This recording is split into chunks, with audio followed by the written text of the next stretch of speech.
నా జీవితంలో ఎలాంటి సంఘటనలు జరిగినా దేవుడు నాకు దూరంగానే ఉన్నాడు అని చాలామంది అనుకుంటూ ఉంటారు. కానీ ఆ మౌనము తరువాత అద్భుతాలు చూస్తాం.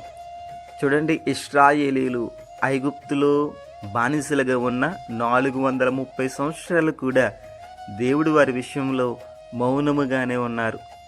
కానీ వారి మొర ఆలకించిన పిమ్మట దేవుడు గొప్ప కార్యాలు చేసి వారిని విడిపించారు. అలానే మలాకి నుండి మత్తయి వరకు ఉన్న మధ్య నిశ్శబ్ద కాలములో కూడా దేవుడు ప్రవక్తలతో కానీ దర్శనములతో కానీ మానవుడితో మాట్లాడలేదు, మౌనముగానే ఉన్నాడు.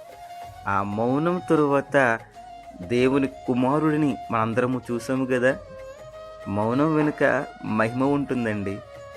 మహిమను చూడాలి అంటే కొంతకాలం మౌనంగానే ఉండాలి.